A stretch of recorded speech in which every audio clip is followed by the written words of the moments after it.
जरूर पीछे से कुछ ना कुछ ये गलत करके आए हैं जो ये हमारे पास इधर आकर चुप गए हैं और कमरे से बाहर भी नहीं निकलते। और सबसे जो मेन चीज़ मैंने उनकी नोट की, कपड़े, वो कपड़े अपने नहीं बदलते थे, चाहे वो लड़का था या वो उसकी वाइफ थी। वो एक हफ्ता मेरे पास है और जो कपड़े उन्होंने पहने हुए थे उन्हीं कपड़ों में उन्होंने मेरे पास एक हफ्ता गुजारा। करते कराते जी 3 दिन गुजर गए। तो जब वो आया रात को 10 बजे, मैं तो आती उसको मैंने पकड़ लिया, brother what is this, this is the fake receipt. क्योंकि यार मुझे इस चीज़ का एक्सपीरियंस नहीं था बहुत ज़्यादा। मैंने अपनी बहन को रिसीट भेजी और उससे पूछा ज़रा इसको देखो ये फेक है या रियल है। उसने तो देखते ही मुझे पड़ गई, ये क्या है बड़ा, ये तो फेक है, इस पर तो कोई प्रोफेशनल तरीके से रिसीट भी नहीं लिखी हुई और लेटर बाई लेटर भी वर्ड नहीं है। मैंने उसको पकड़ लिया, ब्रदर ये तूने फेक कैसे मुझे भेज दिया, तेरी जरूरत कैसे हो गई, तू यहाँ हमारे फ्लैट से अब नहीं हिल सकता जब तक तू यहाँ पे मुझे पेमेंट नहीं करता। वो लड़का थोड़ा डर गया क्योंकि हमारे फ्लैट के अंदर वो मौजूद था, वो जा तो नहीं सकता था, उसकी वाइफ प्रेग्नेंट थी। अच्छा, तो जब वो रात को आता है उस लड़के के कपड़े इस जगह से फटे हुए होते हैं जहाँ से फील हो रहा होता है कि वो किसी से लड़ाई करके आ रहा है, लाजमी इसको किसी ने झंझोड़ा है। बिल्कुल देख के फील हो रहा होता है, मुझे फील नहीं होता, मेरी वालदा को फील होता है। मैं अपनी वालदा से कहता हूँ नहीं अम्मी हो सकता है पहले से फटे हुए हों, क्योंकि मैंने उसकी यहाँ पे नोट नहीं किया था कि क्या सीन है। हाँ, कपड़ा मैं उसके चेक कर चुका था कि इसने एक हफ्ते से एक ही कपड़े पहने हुए। आज चौथा दिन गुजर गया। वो जब आता है थोड़ी सी हमारी बहस हो जाती है कि भाई पैसे दे, वो कहता है मुझे एक और दिन दो। 3 रातें गुजर गई, एक और दिन, एक और दिन, और इस तरह तो नहीं होता। 3 रातें गुजर गई, चौथी रात आ गई। उसके बाद मेरी अम्मी जी ने उसको कहा हम तुम्हारी वाइफ से बात करते हैं कि तुम हमें पैसे नहीं दे रहे। वो कहता नहीं नहीं मेरी वाइफ से बात नहीं करो, वो पहले बहुत ज्यादा बीमार है। तो हमारी बात फिर यहाँ पे फाइनल हुई कि आज आपकी लास्ट रात है, आप यहाँ पे रहें,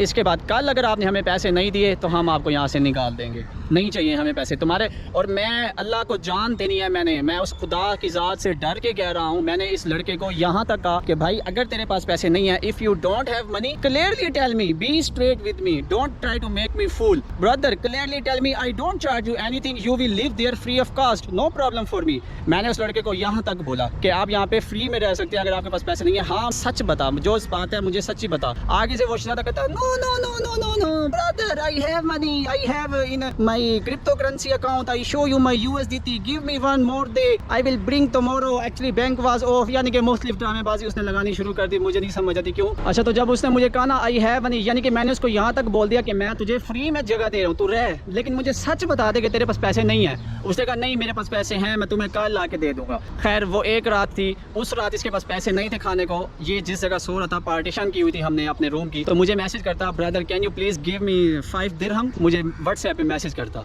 मेरे पास पैसे थे, मैंने कहा नो प्रॉब्लम, मैंने फ़ौरन उठ के इसको 5 दिरहम उठा के दे दिए। और 5 दिरहम का इस लड़के ने क्या किया, बाहर जाके फूका लगा के आया सिगरेट, यानी कि इसके पास सिगरेट के पैसे भी नहीं थे। यार मैं अंधा तो नहीं हूँ, हर चीज़ नज़र आ जाती है। मैंने इग्नोर किया। इसने कहा ना I am hungry, I want to eat something, मैंने 5 दिरहम दे दिए। मांगे कितने थे यार, तो मैंने इसको दे दिए। ये गया फूका लगा के आ गया, मैं खामोश हो गया। रात गुजर गई, सुबह हो गई। सुबह ये फिर जाने लगा अपने दफ्तर वगैरह कह के जी मैं ऑफिस जा रहा हूँ, वापसी पे आज लाजमी आपके पैसे लेके आऊँगा। मैंने कहा ठीक है आज तेरा लास्ट डे है, तूने जो करना है कर ले। मैं सीरियस हो गया, थोड़ा सा मासूम मुंह बना के भाई साहब जो है भाई अब मेरे साथ आप इस तरह बदतमीजी कर रहे हो। मैंने कहा ब्रदर बदतमीजी की बात नहीं है, तू मेरे साथ स्ट्रेट चल। आज कितने दिन हो गए हैं, 5 दिन हो गए हैं, तूने मुझे लाड़ा लगाया हुआ है, आज देता हूँ कल देता हूँ, आज देता हूँ कल देता हूँ। ये तो तरीका नहीं होता। तुझे मैंने रहने को जगह दी हुई है, तुझे एसी प्रोवाइड किया हुआ है। अंधीवा एसी चलाते थे ये लोग, अंधीवा 24 घंटे में से 18 घंटे दबा के एसी चलाते थे। हम चुप, अच्छा यार कोई बात नहीं, चलाने दो, खैर है। किचन यूज कर रहे हैं, फ्रिज यूज कर रहे हैं, हमारे बर्तन यूज कर रहे हैं, सब कुछ हमारे साथ जैसे एक फैमिली रह रही होती है, हमने इनके साथ शेयर कर दिया कि यार बेचारे पता नहीं किस मुसीबत से आए हुए हैं, कोई मसला नहीं है। ये चला गया। फिर ये आया रात को 10 बजे। जैसे ये आया मैंने कहा हाँ brother come talk to me. थोड़ा सा मेरे साथ औखा होने लग गया। I am just coming, please wait, let me take shower और फला फला, यानी कि थोड़ा सा मुझे रिलैक्स हो जाने। तो मैंने इसको कहा ठीक है कोई मसला नहीं है, go take shower after some relax, we will be talk. 2 घंटे बाद मैंने इसको दोबारा मैसेज किया ब्रदर बाहर आ, मेरे से बात कर, पैसे जमा करा। तो ये बाहर आया, इसने कहा मुझे एक और रात चाहिए। उस रात यार हद खत्म हो गई थी। मैंने फिर अम्मी को बाहर बुलाया, मैंने कहा अम्मी इसकी वाइफ से बात करें, पैसे जमा नहीं करवा रहा, हम मजीद इसको यहाँ पे नहीं रख सकते। अम्मी ने फौरन अंदर जाके इसकी वाइफ को उठाया, वो खैर उठ गई। अम्मी ने उसको बात बता दी, तो ये अंदर आ गया, परेशान हो गया, मेरी बीवी को सब कुछ बता दे, जबकि बीवी भी बीच में इन्वॉल्व थी। ये हमें एंड में जाके पता चला। अच्छा, तो मैं अपनी अम्मी के कहने पे उसको एक और रात रहने की इजाज़त दे देता हूँ। वो मेरी अम्मी का माथा चूमता है और मेरी अम्मी के सामने मालिश मालिश यानी कि सॉरी बोलता है। और उस रात वो अपनी वाइफ के पेट के ऊपर हाथ रख के मुझे कहता है मैं अपने बच्चे की कसम उठा के कह रहा हूँ कल मैं आपको पैसे अदा कर दूंगा, मैं दुबई जा रहा हूँ और ये जो मेरी करेंसी है ये सिर्फ दुबई में ही एक ब्रांच है वहाँ से निकल सकती है, उसके अलावा मैं किसी और जगह से इसको नहीं निकलवा सकता, विड्रॉ नहीं करवा सकता, तो कोई मसला नहीं। जा जब उसने अपनी वाइफ के पेट पे हाथ रखा ना कि मैं इस बच्चे की कसम उठाता हूँ जो अभी तक इस दुनिया में आया ही नहीं है,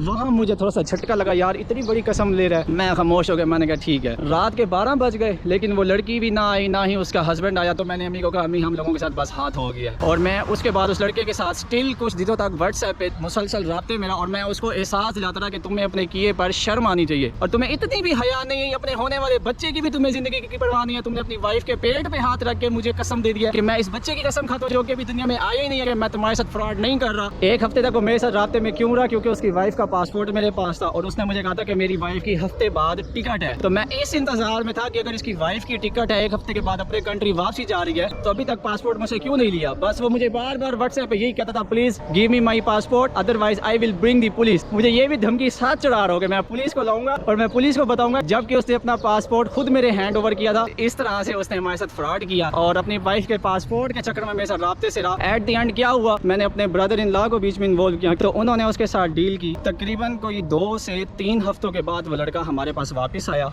बहुत ही डर के, और एक टैक्सी ड्राइवर को साथ लेके आया कि भाई तुम मेरे साथ रुको, कहीं ऐसा ना हो ये मुझे मारे। और टैक्सी ड्राइवर हमारा अपना पाकिस्तानी था। वो मेरे ब्रदर इन लॉ से कहता भाई साहब लड़ाई खत्म करें, बच्चे से पैसे ले लें और इसकी जान छोड़ें। मेरे बहनों ने कहा भाई हमने तो कोई लड़ाई नहीं की, ये हमारे पास रह के गया, बस इसने हमें अभी तक पेमेंट नहीं की, पेमेंट करे हमसे अपना पासपोर्ट ले। उस दिन ये भाई साहब सिर्फ 250 दिरहम, जबकि एक रात का एग्जेक्टिव पार्टीशन में 100 दिरहम रेंट है, तो ये 6 से 7 रातें रात 600-700 दिरहम बनता था। 250 दिरहम दे के ये भाई साहब अपना पासपोर्ट लेके गए और फिर वापस लौट के नहीं है। इनका लगेज बैग जिसके अंदर सिर्फ 4 तकिए और 2 ब्लैंकेट, वो भी टोटल बेड बग्स यानी कि खटमल और काकरोचों से भरे हुए, वो हमारे घर ही छोड़ के गए हैं। और अपना एक लैपटॉप भी यहीं पे छोड़ के गए हैं, जो कि अभी तक मैंने संभाल के रखा हुआ है कि शायद ये लड़का वापस आए अपनी चीज़ें लेने। तो वीडियो आप लोगों के साथ शेयर करने का मेरा हरगिज़ मकसद ये नहीं था कि मैंने सामने वाले के साथ एहसान किया, मैंने भला किया। आप लोगों के साथ शेयर करने का मकसद सिर्फ यही था, अगर आप भी किसी की हेल्प कर रहे हैं या किसी को अपने पास जगह दे रहे हैं स्पेस में, तो होशियार रहें, मोहतात रहें